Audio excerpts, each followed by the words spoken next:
2414 is a podcast about finding hope and common ground through casual conversation. Like the friends on the road in the New Testament, in Luke chapter 24, verse 14, we want to walk away with more understanding that leads to more conversation as the journey continues. Thanks for walking with us.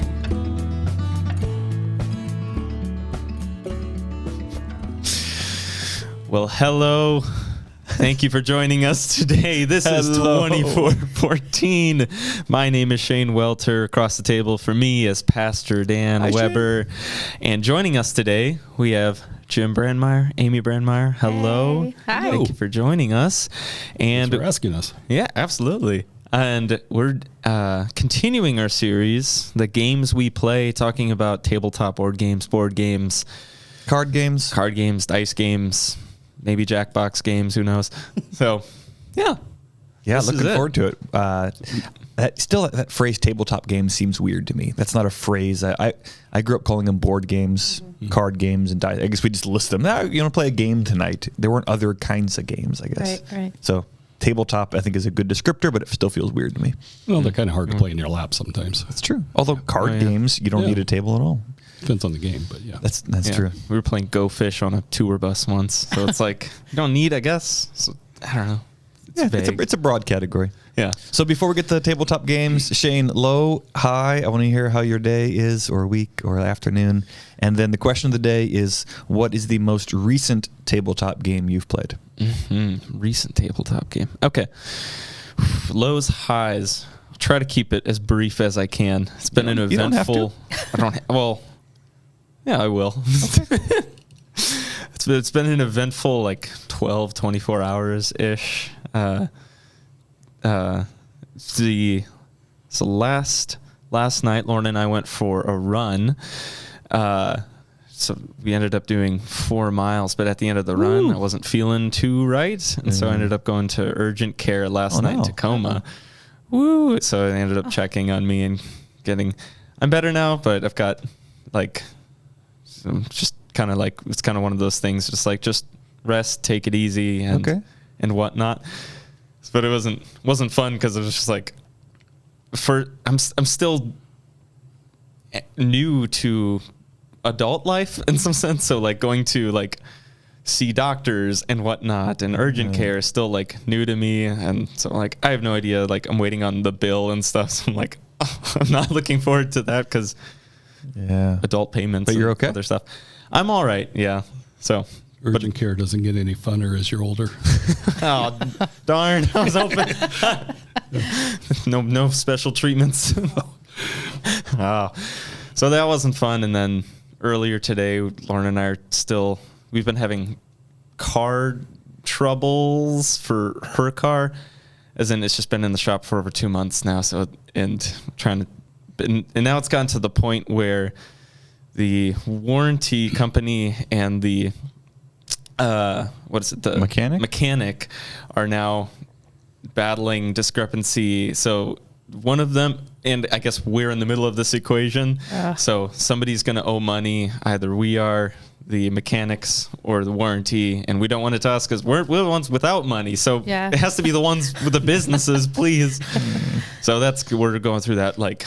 At the end of it, we just need a car back. That would be nice. That's stressful. It is. So it's like, this is all in the last like 20 hours. It's like, so it's not fun, but it was good. It was fun. Well, not fun. The high of this, with your message at Ardella Martinson's memorial service, it was just the quote that you said. Ardella kept saying, like, God is just so good. God is amazing. And so it was just a good reminder to hear that. So this person who was on the last leg of their life was saying this. So it's like, God is good. I still have my place to live. Lauren and I still have a car. I still feel good. So life is still great with all that. Well, thanks for sharing. Sorry, that kind of stinks. Sorry, that was long. So that's why I was like, that's all right. Condensed it. But yeah, last tabletop game is not very well known, but it's called Suspend. Lauren and I played it. And Suspend? Brandmire's? Nope. Never heard of it. It's not well known at all, But it is so fun and also mindless, or also like thought-provoking. Can you give us like a 30-second, what's the goal and how do you play? Yeah. So the game is you're hanging things. Like physically? Physically, actually, okay. yes. So, and they're these long metal bars with waves in them. And so you're hanging them, either balancing them or putting them in weird, awkward hanging spots. And you want to place them in a way where the next person who goes places it and it comes toppling down. So they have those items they're hanging now. Like a Jenga variation where you're... It's like reverse Jenga, I guess. If it's fun, it's mindless, but it's also mean and funny. Or those marble drop games where you put in all the sticks first and then you drop the marbles with the monkeys on top and you have to pull one out one by one. That's been a while. This coordinating physical building destruction game. Yeah. Okay, what's it called? Suspend? Suspend. Yeah. Would you recommend it? Oh, yeah. How many people can play? In theory, 4. Okay. Like, and if there's 2 to 4, but you could stretch it out any way you want, I guess. Make up the rules, because that's very simple, because it's like you hang stuff and it falls, you got to take what falls. Shane, I like you. I don't know if I would like this game. You like me? Oh, I like you. We're okay. You would. I don't know if I'd like this game. I'll bring it for For you. as much fun as we have together, I don't like a lot of the games you like. That doesn't sound good to me. Well, I think but maybe you'd Monopoly win is me. a terrible game. Yeah, exactly. Sorry. Maybe you'd win me over. You should have brought it. That's one game we could actually play on our table. We were going to play a game on the table, and I told Shane, there's cords, and there's no room for anything really here. that. Sounds like we could waking up this morning. Was not, you weren't in the mood with your one car and your medical bill in the mail. Woo. Yeah, no. But no, someday I got to remember that. Yeah. Okay. Bring it in Suspend.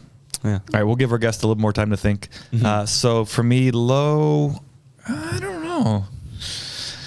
I guess one kind of partial low was, so my mom died in May and her birthday was 2 days ago. So we had it was nice though. It's kind of actually high. So my dad and younger brother went out to St. Louis where my mom's folks and siblings are. And my big brother Zoomed in. So we had a Zoom afternoon sharing memories, and that was fun. And my dad tried to take a picture of the Zoom call, and it's just I've done that before. It's goofy. It's hard, and then, so he like stands up and gets over by the TV, and so on my screen it's just like the bottom half of his torso is on the screen, and it's just goofy. So it was sad. It just, I know my mom has died, but I don't deal with it on a daily basis like my dad does. I didn't see her all that often anyway. We spoke, I don't know, maybe once a month. It just wasn't part of my normal life. So it doesn't feel real still, because I don't know.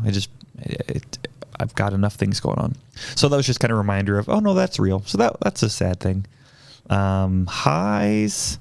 Now this sounds like a total cheap high after saying my mom died, but the Cardinals game last night was so much fun. Baseball. That's a hard pivot, but we were coming home from a dinner and the Cardinals were down. It was tied. We were up by 1, and then it was 1-1, and then the Washington Nationals went up 5-1, and it's the bottom of the 9th, and we're listening on the radio, and I tell the kids like, but there's still a chance. I'm like, it's not much of a chance, and they came back and won it. And nice. And what was really cool, I told Shane earlier, is listening on the radio made it more exciting because I couldn't see what was going on. So I had to wait for the announcer to make the call, and it's hit and it's going deep. I'm like, well, how deep is it? Like, is it enough? And so that the ignorant, like not being able to see, made that really cool. And then my other mixed high and low is my oldest is in middle school today. So boy, oh boy. My little baby girl is a moody teenager almost. She's almost a teenager. She's very much rolling her eyes and sighing at me all the time. But I love you, Alexis. Then there'll be boys. What's that? And then there'll be boys. And then there'll be boys. And the boys, they just... She's 30. They're still just... Yeah, they're still... My boys remind me of puppies who are just on each other, like they gnawing on each other's ear, then they fall asleep. They're just kind of this pile of flesh that turns on each other and is silly.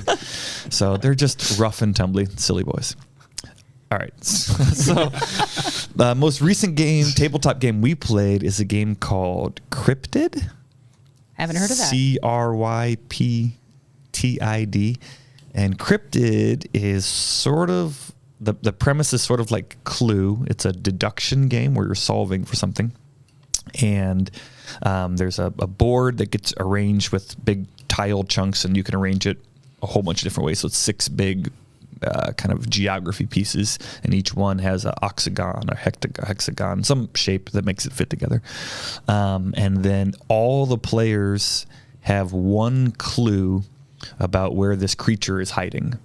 And so my clue might be, it's there's like different terrain pieces and there's different markers on there. So my clue might be, it's within 2 squares of water. And Shane's clue might be it's within 3 squares of a bear habitat. And Jim's clue might be it's either desert or mountain terrain. And Amy's clue might be it's within 2 places of a green building. And so all you know is your clue, and you have to figure out what other people's clues are. And then it's kind of like GPS coordinates of, you figure out where it could be, and you narrow it down until you make your final guess of this is where the creature is. So do you ask people questions? So how it works how do you know what their clue is there's like a little token, a little piece like this. We have Shane has mules. Today's episode is brought to you by Mule Sauce. So you put it on a given tile, and you ask one person, Jim, based on your clue, could it be there? And he has to say yes or no. If it's a no, he puts a cube out there to signify no. And then if that's a no, I have to add a cube somewhere that reveals more of my information of where it couldn't be. And so everyone else is paying attention to, okay, Jim knows it can't be there, or it could be there. Which is kind of like Clue, like you said. Yeah. But Clue, like remember you roll the dice, and like there's so much of Clue where you're not even playing the game. You're just like you're just stuck in the hallway. You're just stuck Another in the one. hallway. Like what Give me a 6. what a stupid game. Like, and then you just teleport back and forth, but then you got to go to the dining room, and it's an hour away.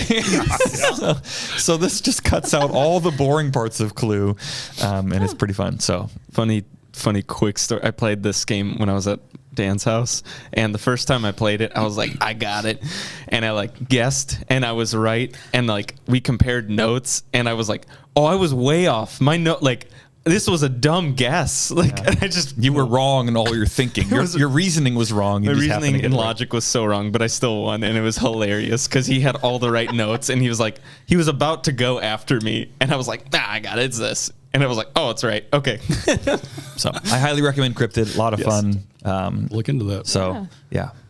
Amy, welcome, by the way. Thanks for being here. Thanks. Hi. Lows, highs. Oh, How's your day or afternoon or week? Yeah, it's been good. My low, I'll start with my low.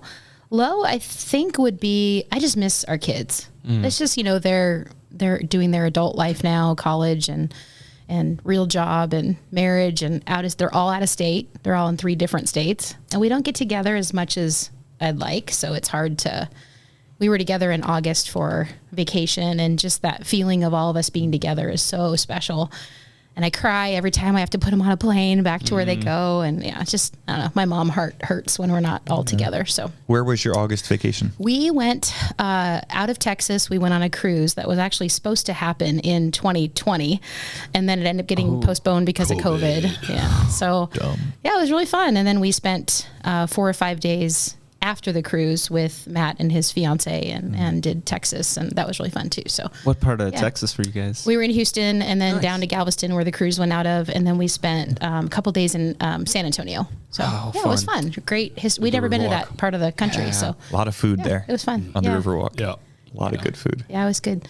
So that's my low. And then, gosh, my high, I think this week particularly, I work for a local school district here, and school's in session, and it feels fairly normal for the first time in a couple years. And I got to go help at one of the schools the other day, and just, getting high-fived by the little kids and seeing their energy and excitement. It's just really infectious. And their faces to have. Yeah.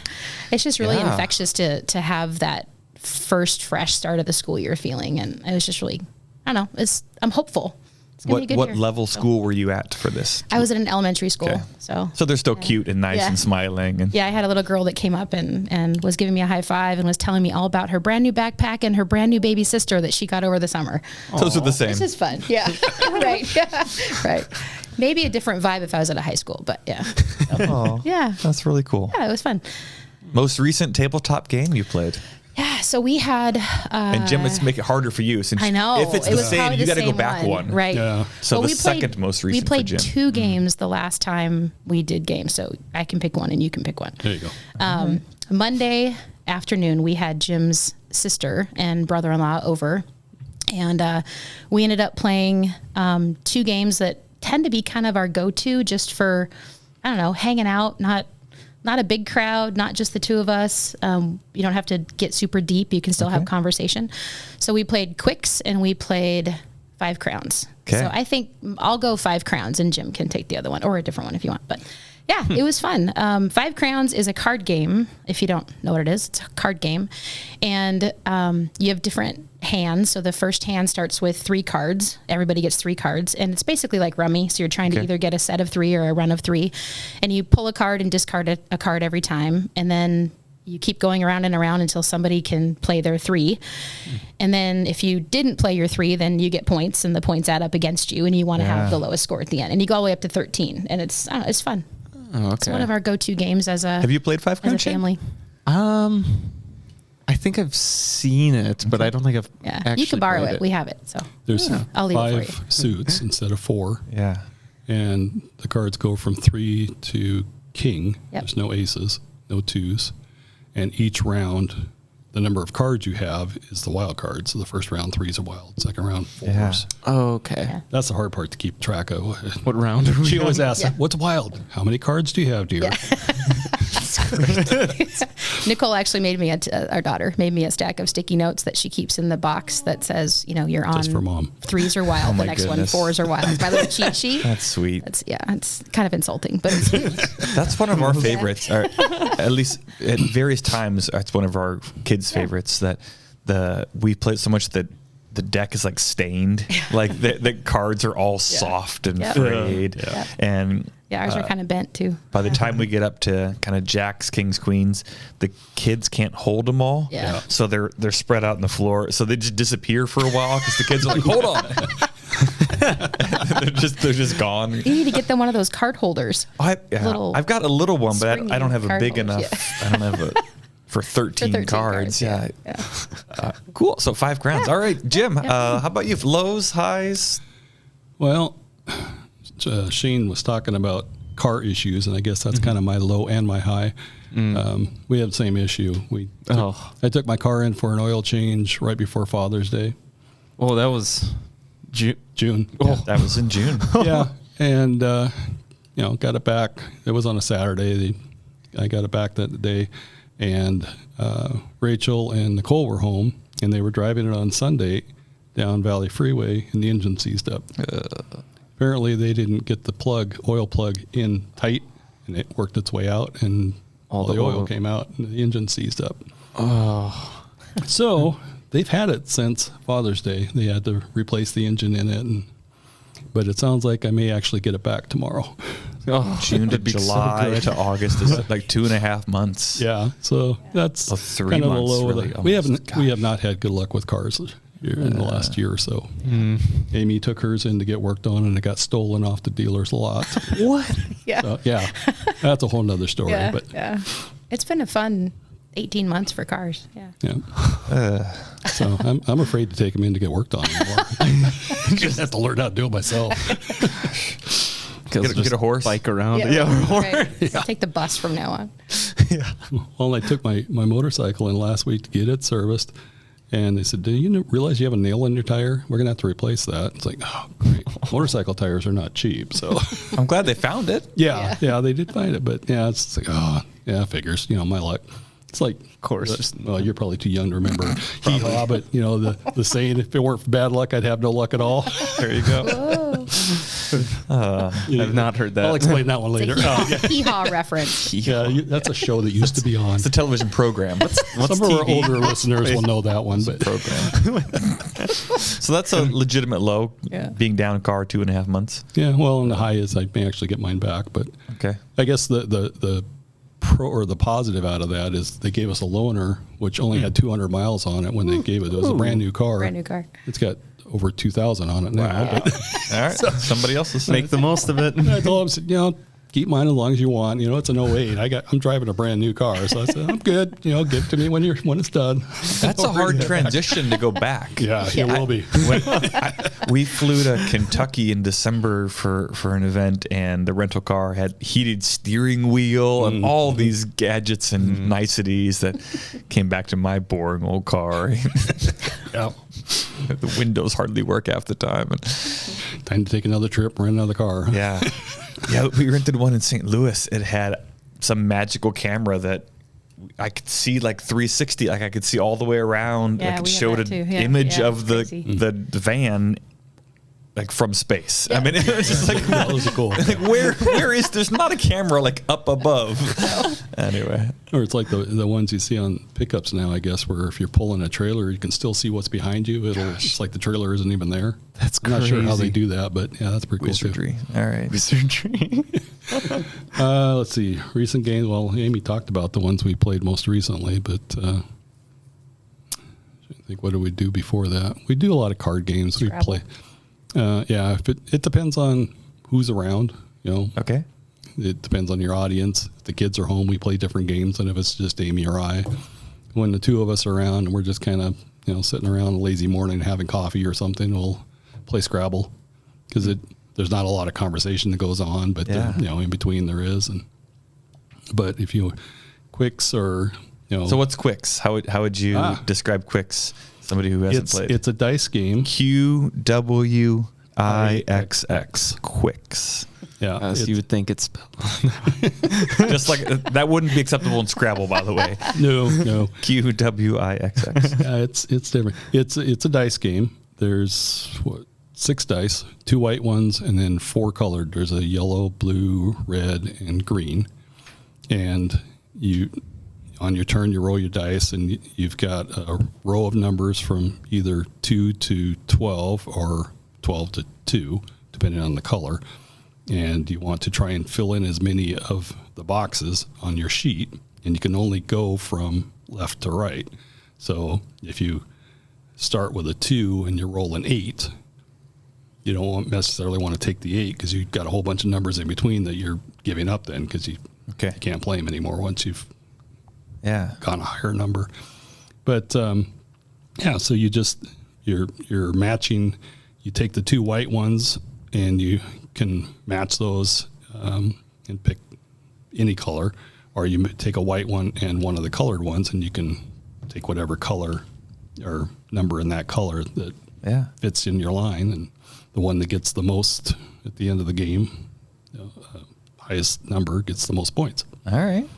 Cool. Quick. It's not it's not a real strategy minded. You just got to look at the dice and kind of match them up. So it's great for when you have people over and you want to have a conversation and stuff, and you can easily carry on conversations and play at the same time. So Love it. unlike Scrabble where you're trying to think of words or something. Everybody shut up. I'm thinking. Yeah. So in our episode today, the conversation today, there's no angle or agenda. There's not like an overarching topic of, who's the worst person in your circle of friends when it comes to playing games, or who do you never invite again.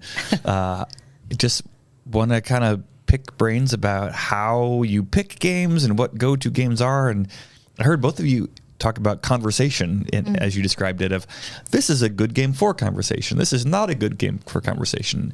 Is that one of your first filters, or if you're picking a game, where do you start? Who you're playing with, who your audience is, or whatever. Yeah. Do you ever do it the opposite way? If we're playing this, we should or shouldn't invite this person, or is it who's there? What would be a fun game to play? Usually the latter. Okay. I feel like it depends on the people that are there and the vibe, the moment. So like Jim said, if it's just the two of us and it's a quiet morning, or we're just maybe camping and want to enjoy a moment of solitude together, we might play Scrabble because we can be quiet. We can just kind of be in the moment, and it's kind of low energy.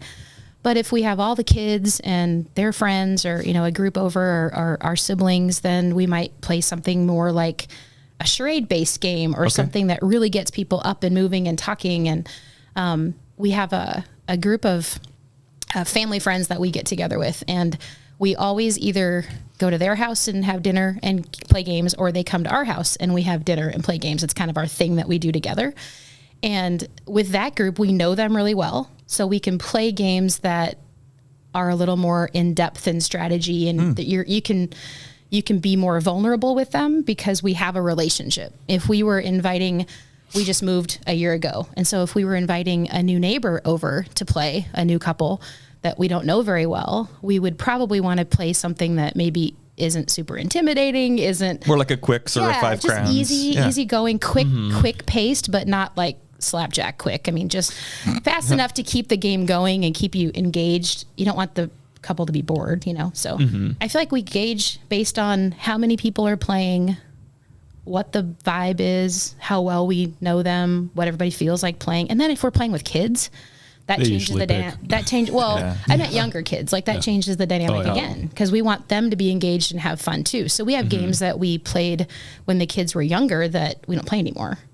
And now, they're more into the strategy. Candyland. Yeah, we always played Candyland when we were camping. That was, we had games we had a travel trailer and we went camping a lot. So we would play games when we were camping that were different than the ones we had at home. So they were like new games. And that was one of them. Yeah, we always just kept them in the trailer. So, Yeah.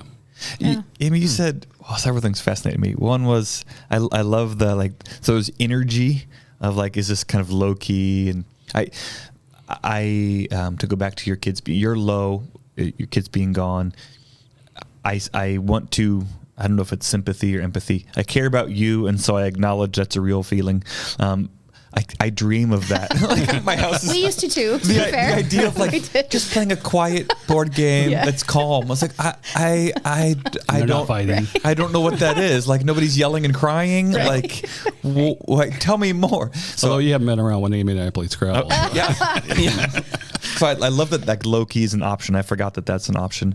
But and you talk about the intensity level of something if they're new people, you don't want to be over the top. But you said sometimes a deep this other people that you play with regularly. I forgot who you said, family, friends. Yeah. You know them really well enough so you can have in-depth games where you can be more vulnerable. Yeah.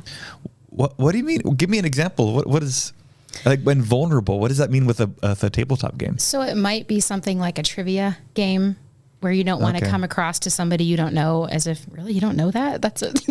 Who doesn't know that, So it might be a trivia. Ignorant. It might be a trivia-based game, or it might be something, back to the charades example, something that you have to be very outgoing in that game. Quelf is another great example. You mentioned that before. Never heard of it. There are lots of silly actions you have to do in the middle of the game, and I don't want to make anybody feel uncomfortable if we don't have that relationship yet. So we try to be sensitive to that. Mm-hmm. We played Quelf once with my mom. The kids have a video of her standing incredible. Up with she had something tied around her head. She had a belt or something around her head, and she was having to recite some big pledge proclamation. I can't imagine. And she was getting into it.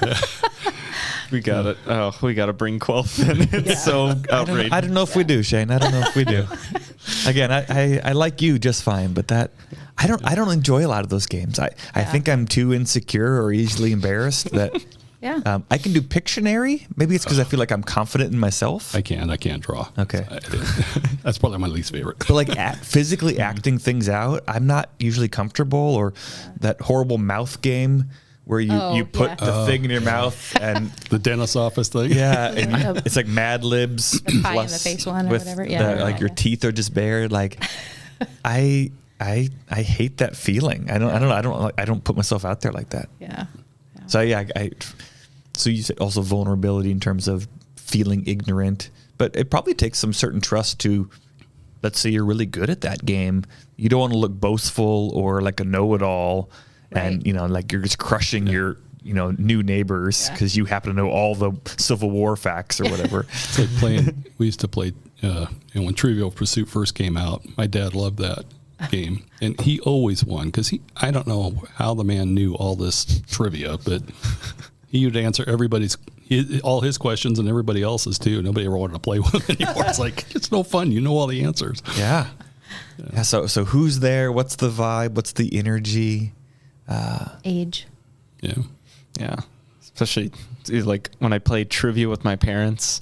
And depending on what trivia we're playing, like sometimes they dust out their like 1980s, whatever, or 90s trivia. Yeah. And it's like, who are all the characters in MASH? And it's like, I don't know this. like, is that a show?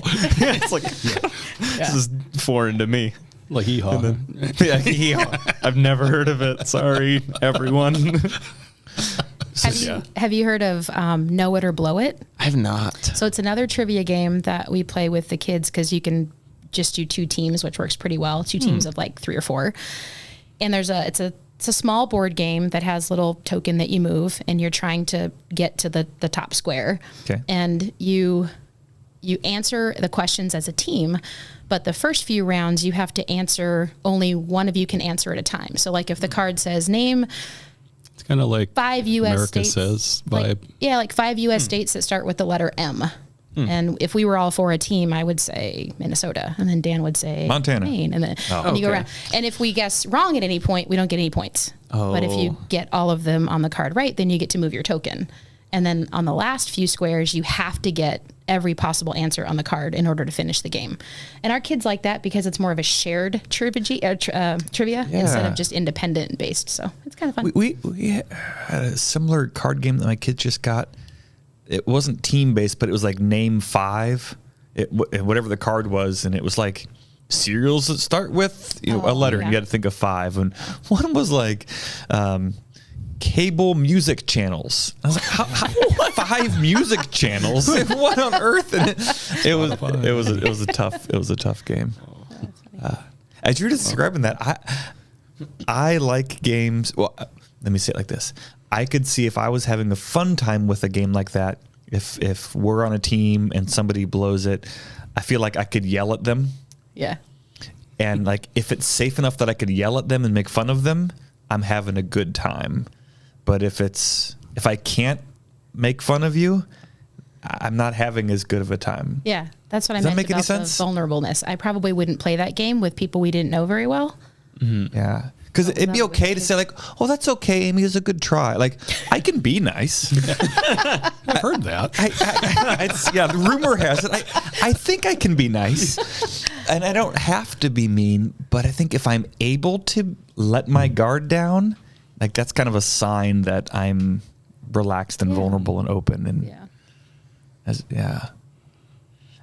group of friends, another one we used to do was kind of we played some games when Nicole was younger, and they were sign language teaching skills. So we'd go up to we put a bunch of words on pieces of paper, put them in a bowl, and we'd each go up, and you'd have to pull out the word and then sign it. And each team would do as many as they could in 30 seconds or a minute or whatever, and see who got the higher score. But it was ways of teaching or solidifying our sign language skills and things that we've been taught, and so we'd have to sign the word. So we did that with the game That's memory awesome. too. Do you have that as little kids' memory? So you have 2 cards and they match, and the goal is to overturn both that match, and then that match is gone. We did that too. You'd have to you'd turn the tile over, and then you'd have to sign whatever the word was. So we're kind of incorporating our teaching each other sign language, but playing games while we did it. So that was big when the kids were little. It's a fun way of learning. You familiar with memory? You sound like that wasn't a familiar game to you. Well, I think I like. It's like you I lay got out the cards, I like got on the a grid. premise. I didn't know it had a name. You lay out like a grid, like a 5x5 grid, and you want to match. You get to flip over too. Yeah. Jim, when you play memory, do you have a strategy or approach? just luck of the draw, I guess. Yeah. Okay, random. Turn over a couple, Amy? and I'll hope you can remember. Yeah, I think I tend to think in like, okay, that was row 5, column 4, or, and then, okay, row 5, column 4 is a chicken. I got to remember that. And I do some word association to remember, but yeah, it's random pretty much. I do it linearly. I'd start in the top left, top left, and then the one next to it. And then the next 2, and the next 2, and then I just remember where everything is. Gotcha. And my kids do it haphazard, and like you're throwing, my brain can't keep up with that. I can memorize this. If you do it in order, I will know where they all are. But if you start going willy-nilly, I don't want to play with you anymore. Yeah, says the man that can memorize a 40-minute sermon. Yeah. Right. I was gonna say, you said it. I do it by rote, and then I remember everything. You said that so calm, like I just remember everything. If you do it in order, I can. But you start monkeying around with the system, I'm not having fun anymore. I do well if I can remember how old I am. Yeah. True. Just remember. So let me ask you this: when you play the 2 of you, who usually wins? Depends what we're playing. Mean question. Yeah, Scrabble, I feel like it's usually you. Not always. Yeah. I'll get, I'll put down all my tiles or something. I might get 6 or 7 down, and I'll get like 10 points. She'll put 2 down and get like 40 points. You're making use of the triple letter and word. I'm always looking for where I can do the double, triple. Yeah, word she's much scores. better at finding those than I am. Yeah, but I feel like when we play, like if we play Rummy together or something like a card game, just a 2-person card game, I feel like you cream me every time. You always win. Yeah. We played like Battleship a few times, and that's kind of, Yeah. it's a luck of the draw thing. But So it goes back and forth. yeah. We're empty nesters, so we're having to figure out 2-person games, which is a whole new thing for us too. So trying some new things. Now, like you playing, I was telling Amy, we were talking about games that I don't like playing as much. I like the game. I just don't like playing it when Sam and Rachel are home because I always lose. Catan, those 2, one of them always wins. So you like the game, just not this Catan's company. a great game, but I never win when one of them are playing. So I think that's one of the games that you see everybody's competitive side come out, and you get angry at each other when you're losing, or they take the area you were trying to take over ahead of you, and it's like, you blew my route, now I have to redo. or they put the bandit on the one that you get heated. the most things out of. You can get, that gets very competitive. Yeah. Shane, I think of you as always being competitive in games. Are there games where Yes. you're relaxed and you don't care? I guess games where there isn't a winner. What's the point? So that way I can't We all be won. competitive. So it's like What's a game where there's not a winner? You get a participation trophy or what? yeah, or like there's no. I'm trying to think, like if you're playing a game and not keeping score, like if you're just playing charades with a group of people, Yeah, what's the and point? like okay. just like what is it? I don't know, or like just But not you're often. really silly but- doing that. Yeah, it's not often, but So you're pretty intense possible. always. yeah, I normally, think my observation. yeah, very competitive family. So for the Brandmires, some games are more intense than others. So Catan, you said, brings out the competitive side of people. Yeah, definitely. I think Ticket to Ride is another one that does that. Again, Same you're thing. choosing your route, and if somebody It's cuts so off personal. your route, It's so personal. then you have no plan. You have to rethink, and Yeah. And they did it on purpose Can't because do they that don't like Oh, you. yeah. now because there's no way to get to that city. Yeah, Yeah. thanks. Yeah. yeah. I think one of our kids was almost in tears. We Oh, played yeah. that a month ago, and they were so close. And somebody else who like already completed the routes was just like, "Oh, I'm just gotta throw them That's here." what Nicole does. and and they didn't notice that was his only hope. Like they weren't trying to ruin his day, but they very much ruined his day Yeah. because it feels so personal. Yeah. It does, yeah. Especially when you've invested like this, like an hour into the game, and Saving it's like, all those cards to build that route. Yeah. That almost feels like a problem with the game to me. Like if your whole game can get derailed with one errant play, Derailed. maybe that's a Shane. That's part of Do the you have a button? strategy in the game. I guess I just no. oh, I thought that was a laugh track. I don't know, like that. well. That feels like a broken game. If one errant play can ruin your entire game, but maybe it's part of the strategy. Well, that's how I pick my routes. You try to that ruin I- people's games. No, I try. Well, yeah. Yeah, there's that. No, I try to pick routes. could. I try to intentionally pick routes that there are multiple ways to get there. And if it's a limited, like if there's a really narrow section, I secure that first. Like that's my strategy to play the game. You're not going to take over my route, you know? Scarcity of resources. Rachel always, she wants to, I got to get her one of those engineer hats, you know, with the bill The on it. train conductor ones. Yeah, she wears one with a bill on it because when she's looking at routes, she doesn't want people seeing where her eyes are going. That's smart. I like that. It's like poker players with the funny glasses. Yeah, Like, yeah.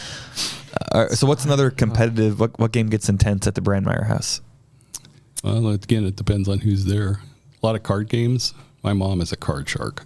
Really? Shark. Oh man, you play. She loves Skippo, Uno, Face 10, 5 Crowns. But yeah, she's the card shark.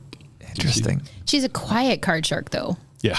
I mean, you don't notice what she's doing, and then all of a sudden she wins the game, and nobody even knew she was close. So yeah, she comes out of nowhere and cleans house. People just try to play like just not paying any attention. Like, wow. Shane, is that how you play? Are you the quiet guy? Are you talking a lot during the game? I try to keep my own. I think it's just the luck of the draw. Sometimes people just target me because me. I don't know. All right. So we have. Oh, sorry. Oh no, it's just We have years ago we started talking about keeping track of the score of the game, because why would you play if there's no score, right? So we have spiral journals. Just started with the kids needing a piece of paper to keep score of a game. And I'm like, oh well, there's a spiral journal over there. It's only half used from school. Grab it. We'll use that. We have probably 10 of those now that we have filled with, and we keep them. I don't know why, and the kids, because you're winning, probably. Kids decorate. The kids have a journals. theme. Like, That's cool. We play games on vacation, so they'll say, "Oh, we're playing on the cruise ship or whatever," and then they keep score. They look back. Last time we played, I won. So this game, I'm going to win. So they're very competitive to the point where they keep score we keep score in a game journal. They date it. Wow. They keep track of obviously the names of who played, but then they'll draw a picture like of the cruise ship and say, cruise 5 Crowns, 2021 or whatever. It's kind of a fun memory. That's awesome. Yeah. So it is. So when we get together and we play, then we kind of thumb back through. Oh, remember we played this at Thanksgiving at Matt's house and Grand Forks or whatever. And I'm going to write this down, but I have a feeling that a woman I live with might veto the idea. Well, I mean, Nicole, when we were going on the cruise, she said several times, "Don't forget to pack the game journal." Aw. That's really awesome. I think it's become a way for them to kind of capture that moment together and then to relive those moments together and celebrate that. And we have great memories and funny stories of past games that we've played. So it's kind of our little scrapbook of our games together, and it's fun to look back on. So yeah. It feels like you got to be a pretty good sport to do that. That I'm still at a stage personally / with my kids where a lot of our games end in we're not talking to each other the rest of the day. It's not tears and flipping tables, but it's not like, wasn't that fun? So you got to have a certain maturity to have a permanent record of your failures. That comes later. That comes later. And back to that vulnerable point, right? Yeah. We wouldn't do that with friends we just met. But there's a lot of them go back, oh, Dad's in last place. Oh, Dad was in last place. We have a similar one just with Scrabble, though, going back to college, because for whatever reason, it's a spiral, like little green, I can picture, like legal pad kind of thing that just lives in the box. Because, so we've got that just with Scrabble, but it's mainly me and Charlotte and a few college friends. Yeah. Scrabble's not one you can just bring the kids into. Right now. So I'm curious, going down a different route of questions, I guess, but what are the origin stories of your tabletop board games? Like growing up, what did it look like for you? Like, did you play in your childhood, or did it come later in like college, high school, or what?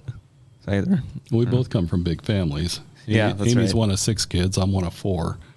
But, you talk about like Monopoly. You guys were talking about that last week. And, where you have it set up in the summer or whatever, and you're playing for a week because it takes that long to play the game.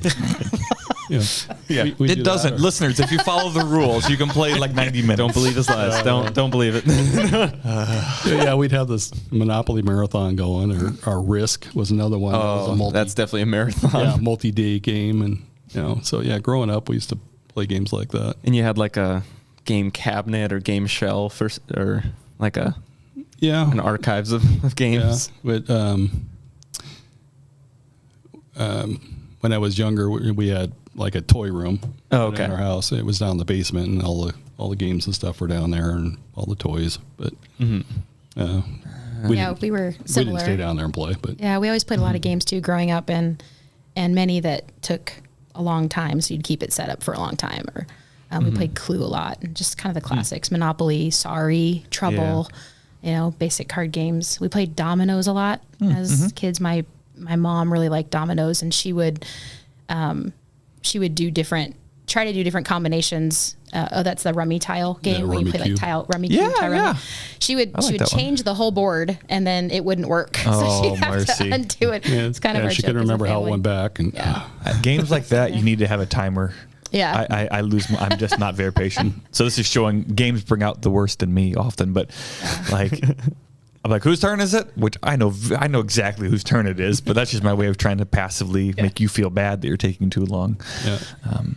Yeah. In fact, one of the when Jim and I first started dating, he took me back to Yakima where his family lived, and for one Thanksgiving, and one of the things that their family did, and I just fit right into that, was we played games almost every night, whether it was Skip-Bo or Uno or something that you could play with 10 people around the table pretty easily. So yeah, it was fun. And you acclimated well to everybody's competitive natures. Yeah. Oh, she was right in there. Okay. Yeah. She would, say 1 of 6. She knew how to hold her own. Yeah. Okay. Yeah, and then I think when we started our own family, we started little kid games like Memory or Candyland or just Shane, hear that Candyland's a little kid game. It's always opportunities to just to be together, and whether it's a quiet moment like it's raining outside, so we're going to do something a little more peaceful, or I mentioned that we would take games camping, and then that was kind of our rainy camping activity. We'd pull out a game with the kids until the rain subsided. So yeah, the kids grew up playing games too, and we incorporated that into our ASL learning together, and then as they moved into their teen years, the games got more challenging and more strategy, and we still play. So yeah, it's kind of always been there. Are they playing on their own without you? Oh yeah. Oh yeah. Yeah. They all have the, I think they all have Catan. Matt, I know, has one at his house, and Rachel and Sam have one at their house that they play with their friends and other games. But yeah, they have their own collections now at their own houses. That feels like such a beautiful thing to me. Like I don't know, you want to pass on values and faith, but I feel like it's going to be a win for me if my kids, and maybe this is just stupid and everybody plays board games and there's nothing valuable about it, but I really feel like it's an important thing to me that I want my kids to pick up. Well, it's so often, I mean, you can sit around, let's put a movie on or something, but you don't remember that later. No. You remember the interaction and stuff when you're playing a game. Those are where the memories come from. And I like how throughout this conversation you've associated different games with different people or different experiences. So when we were camping, we did this, or my mom did this, or dominoes was this. And I love that it's not just who won or lost, although you might remember that exactly too. You have a log, in fact, but just the experience. So we were on a cruise, or this is that season where we were into this game, and how it's just kind of a marker of kind of life, of more important than the date or something like that, but where you were in your marriage or dating, or where the kids were. That's when mom lived with us, or how it's tied to real life experiences. My kids have good memories of playing with her parents or my parents or my mom. But, there's a famous quote from my mom when one of them was playing 5 crowns or something. They went down and they had like 6 wild cards. And my mom, 6 wilds? There ain't no justice. Ain't no justice. Yeah.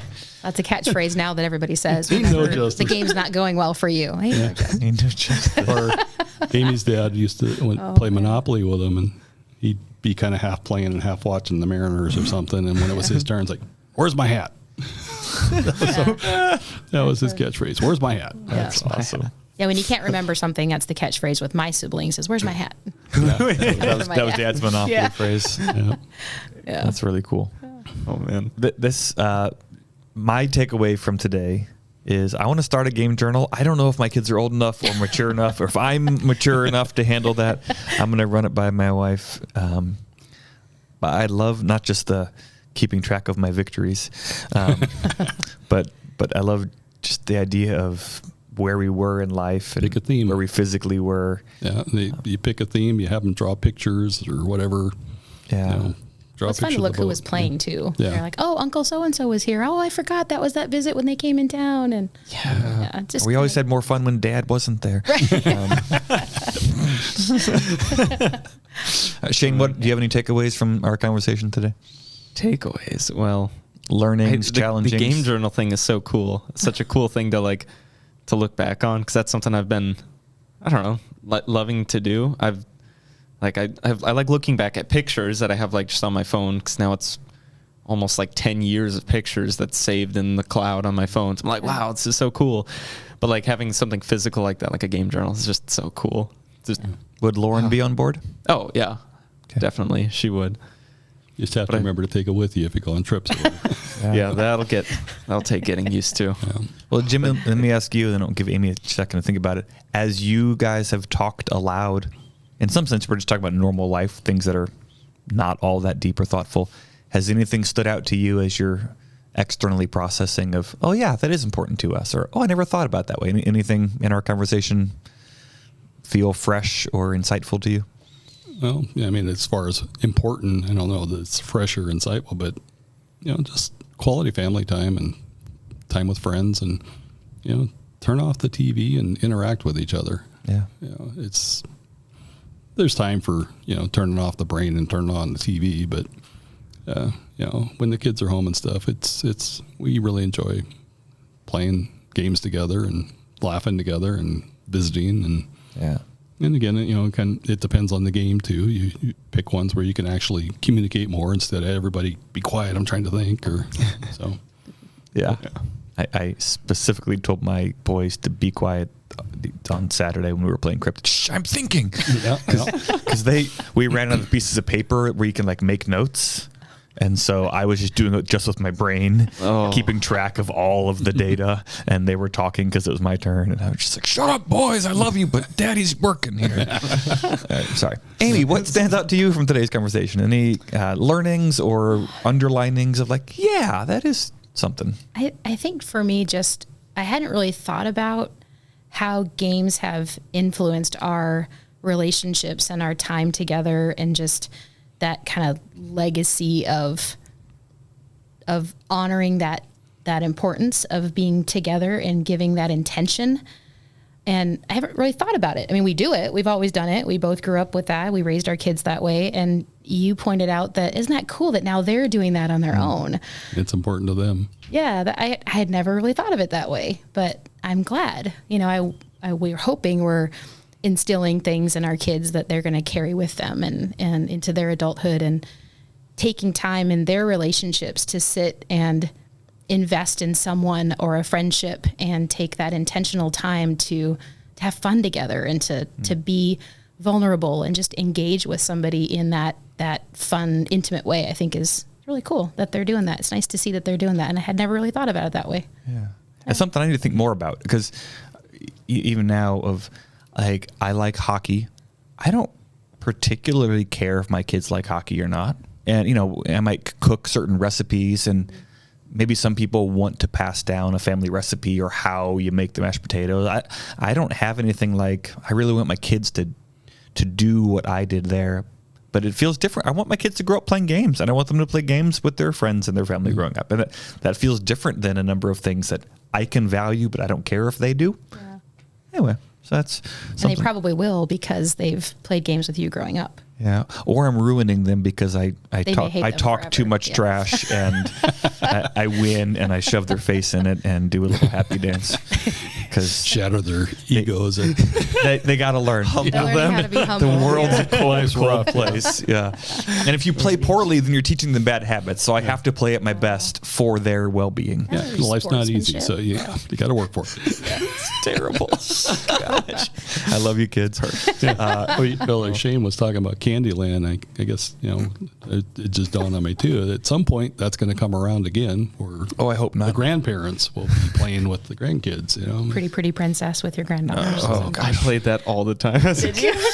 My sister made me. Sister, huh? Yeah, sure. I don't know. Yeah, I had two daughters. I played that one a few times myself. I played Pretty Princess. Yeah. I wore the earrings and the crown and the necklace. Yeah.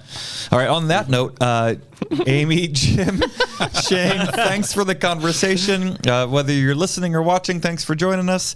This has been another edition of 2414, just having conversation about real life. So find a game, dust one off, go to a random game store and buy a new one, or ask a friend.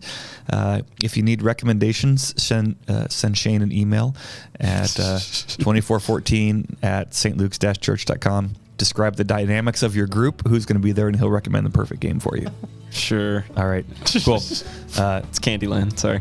Always winner. Cool. Yeah. Thank you guys for coming in. This has been a lot of fun. Yeah, but thank you.